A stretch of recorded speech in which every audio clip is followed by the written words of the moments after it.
윤석열 대통령이 다음 주 프랑스 베트남 순방 중 대규모 차관 인사와 방송통신위원장 후보 지명을 단행합니다.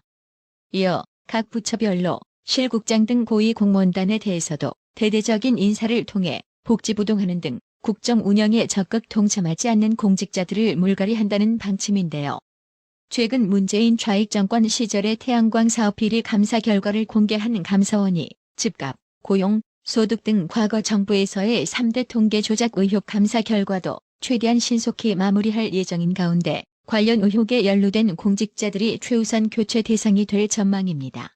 이와 관련 대통령실 핵심 관계자는 라인이 키워드라며 과거 잘못된 정책에 동조하고 앞장섰던 인사들이 그대로 부처와 공공기관의 고위직으로 남아있는데 이를 그대로 놔두고서 새 정부의 정책이 제대로 추진되겠느냐고 말했습니다.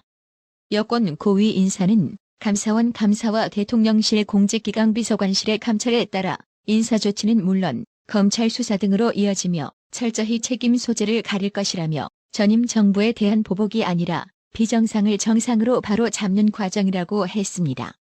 경찰이 소위 조국 사태를 다룬 다큐멘터리 그대가 조국의 박스오피스 순위가 조작된 정황을 포착해 수사에 나섰습니다.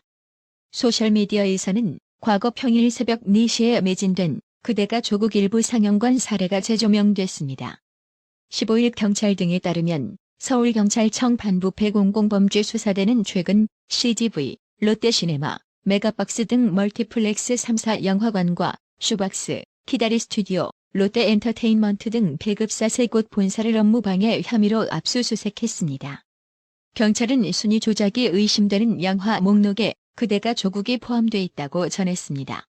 이런 가운데 소셜미디어에서는 새벽 4시에 시작한 그대가 조국 상영관 2곳이 매진된 사례가 재조명되고 있습니다.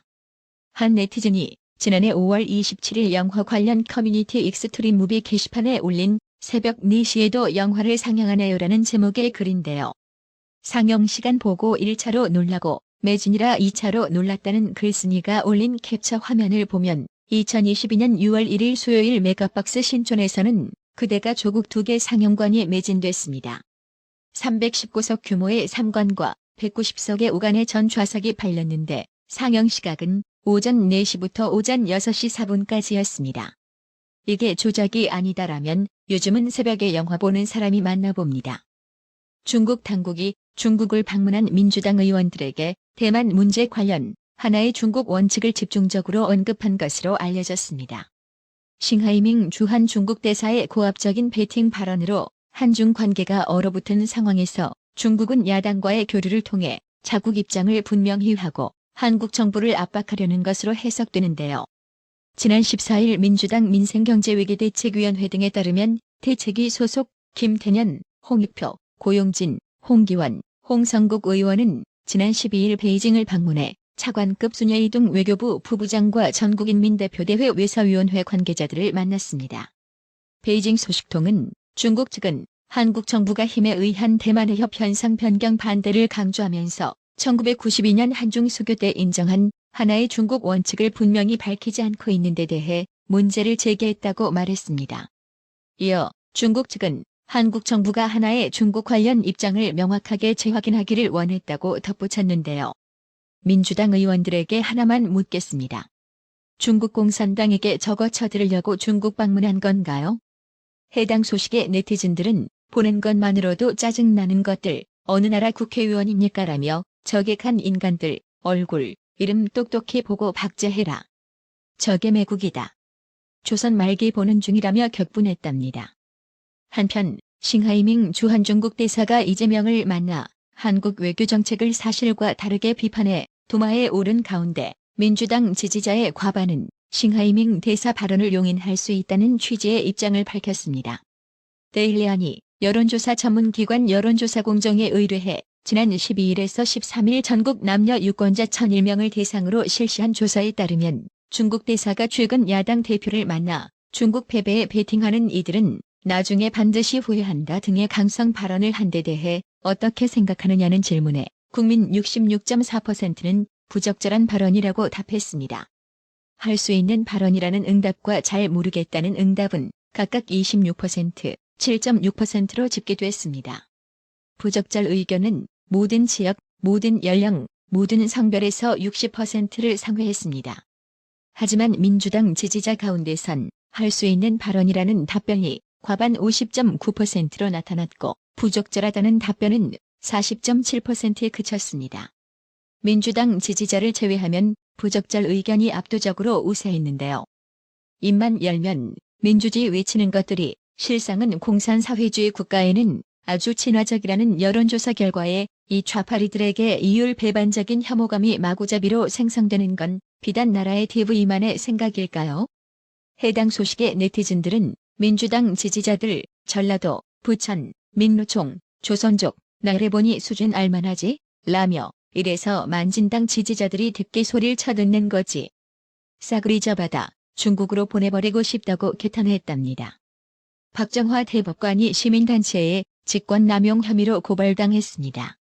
14일 법조계에 따르면 시민단체 정의로운 사람들은 전날 서울중앙지검에 박정화 대법관을 직권남용 혐의로 처벌해달라는 고발장을 제출했습니다. 단체는 박정화 대법관이 얼마 남지 않은 임기 내에 민주당과 발맞춰 김태우 전 고청장 재판을 서둘러 진행했다는 의문이 제기된다고 했습니다. 전 더불어민주당 소속이었던 윤미향 무소속 의원은 1심 판결 선고까지 2년 5개월이 걸렸으며 조국 전 법무부 장관은 3년 1개월이 걸렸습니다. 울산시장 선거 개입 의혹 사건은 3년 5개월째 1심 재판이 진행 중입니다. 이 사건으로 기소된 황운하, 한병도 민주당 의원은 4년의 국회의원 임기를 모두 마칠 것으로 보이는데요. 반면 김태우 전 고청장은 당선 1년 만에 자리를 잃게 됐습니다. 이와 관련 민주당 서울특별시당 위원장 김영호 국회의원과 강서구를 지역구로 둔 민주당 강선우, 진성준, 한정혜 의원은 지난 4월 10일 김태우 전 고청장에 대한 신속한 판결을 선고해달라는 기자회견을 열었습니다. 이후 대법원은 5월 18일을 기일로 정했고 김태우 전 구청장에게 당선 무효형인 징역 1년의 집행유예 2년을 선고했습니다. 민주당 의원들이 판결 촉구 성명을 발표한 날로부터 39일 만이었습니다. 단체는 정치적 이해가 걸려있는 강서구 민주당 의원들은 언론을 통해 사법부에 압력을 행사했다며 박정화 대법관은 정치적 중립에 대한 의심을 피하기 위해서라도 판결 시기를 조정해야 하지만 도리어 판결 시기를 고의로 조기에 결정해 민주당 의원들에게 정치적 이득을 줬다고 했습니다. 이어 김태우 전 고청장 판결은 그를 빠르게 구청장직에서 끌어내려 민주당 텃밭인 강서구청을 되찾으려는 재판이라며 민주당 현역 의원들의 조직적 움직임에 우리법연구회 출신이 기획이나 한 듯 총알같이 화답했다고 주장했습니다. 그렇다면 문재인 좌익 정권에서 임명된 김태우 전 고청장에게 당선 무효형을 선고한 박정화 대법관은 누구인지 이력부터 한번 살펴볼까요? 박정화 대법관은 본관은 전라도 무안 박씨이며 전라남도 해남군 출생으로 광주중앙여자고등학교를 졸업했군요. 여기서 그만 살펴보도록 할게요. 뭐 더 이상 안 봐도 비디오이니 말입니다. 나라의 TV는 구독료 후원으로만 운영 유지되고 있으니 구독자님들의 따뜻한 정성이 필요합니다. 항상 뉴스 전달 방식에 노력하는 나라의 TV가 되겠습니다. 구독 그리고 알람 설정, 뉴스 영상 내용이 좋았다면 좋아요를 클릭해주세요.